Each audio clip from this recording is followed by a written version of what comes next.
For all the state Jural Assemblies Part 26 The National Jurisdiction, Soil by Anna von Reitz. In our discussion of the American government that we are heir to, we identified three unions of various kinds of states that existed long prior to the creation of the federal government. They were and are: the United States, a union of soil jurisdiction landed states formed by the former colonies via Unanimous Declaration issued July 1, 1776, published July 4, 1776. This is our national jurisdiction. Each state has defined geographical boundaries. The United States of America, a federation of land jurisdiction states formed September 9, 1776 for the purpose of joint operations in international jurisdiction, including the international land and sea jurisdictions. This is our international jurisdiction. Each state has defined geographical boundaries. The States of America, a confederation of inchoate states of states formed under the Articles of Confederation, March 1, 1781, for the purpose of conducting the business of the states in global commercial jurisdiction.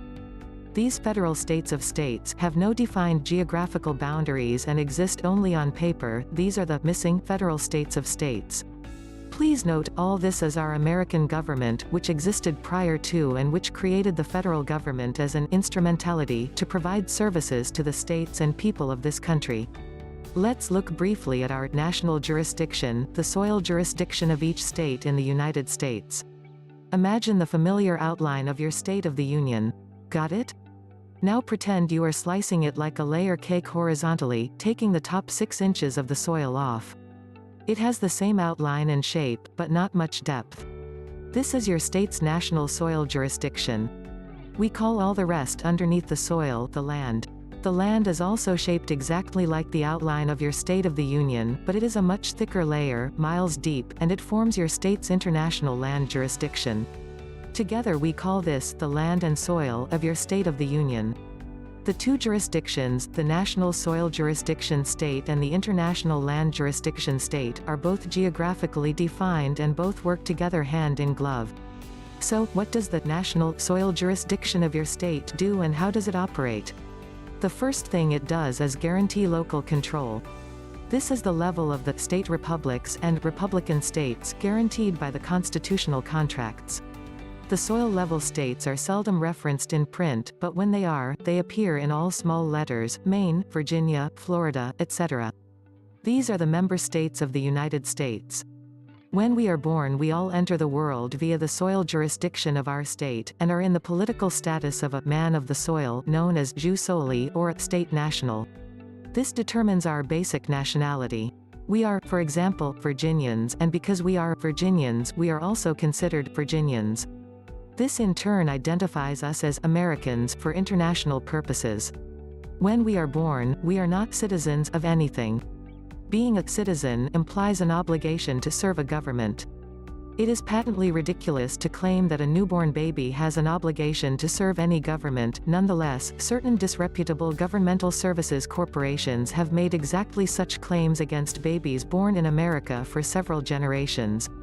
This is part of what we need to address. It is the jus soli status of the baby that leads to the political status at the state level of state national. Neither one have any obligation to serve any government at all. They are required to obey the public law and keep the peace, and other than that, they are free as birds. The basic dictum of the national soil jurisdiction is, harm none and be harmed none. Likewise, the republic states and their state republics are seldom referenced in print, and even more seldom are they officially populated and used to conduct business, but they can be. This results in a quorum of state nationals opting to act as state citizens, and invoking the national soil jurisdiction of their State of the Union to conduct national-level business. For these purposes, Texas is a nation. Pennsylvania is a nation. The soil jurisdiction also includes surface water, so each state republic also has a republic of state attached to it, and for business purposes, you have the Texas Republic operating the soil jurisdiction of Texas and the Republic of Texas operating the surface water jurisdiction of Texas. All of these entities are unincorporated and operate as unincorporated businesses. They are owned and operated by the people who are native to Texas and those who have been naturalized. Naturalization at the state level is a process of having a home inside the borders of the state for at least a year and a day, without committing any felonies or taking public assistance, and firmly declaring on the public record your desire and intention, after meeting the basic requirements, to make that state your permanent home. In the old days, this was done by taking out 3 small ads in the local papers over a period of 90 days, and there is still no obstruction to doing this now. In this way, a guy from Florida can adopt Texas as his home, for example, or a U.S.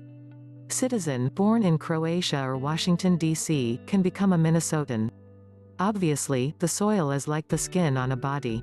By owning and controlling the skin, the local people retain the vast majority of the power of government if they act in their proper capacity and organize to do so. Everyone is standing on the soil, so the power of arrest basically belongs to the soil jurisdiction and the Republican state authorities and their county sheriffs. However, operating the soil and land jurisdictions of our states of the Union requires us to forswear and expatriate from any other citizenship, including any federal citizenship. Most Americans do not realize that they have been kidnapped on paper into a foreign jurisdiction and misidentified as either United States citizens or citizens of the United States or U.S. citizens almost from birth, a circumstance that keeps us from actually owning land and controlling our own assets. In fact, most states of the Union became severely depopulated prior to this current effort, simply because people didn't realize that they were the victims of unconscionable contracting activities by their own employees. Coming home to the land and soil of your state means that you are eligible to inherit all that you have been deprived of, that you come under the public law instead of any private statutory law, that you can exercise local control of your land and surface water resources, and that you can operate your Republican states, that is, the national soil jurisdiction of your state of the Union, again. So long as you see the advantage of doing so and educate yourselves and declare your birthright political status, and work with others of like mind to restore the land and soil jurisdiction government owed to this country, there isn't a power on earth that can stop you from inheriting and controlling what is rightfully yours. Please hit subscribe, like, share, embed, and get ready for many more Anna von Reitz videos.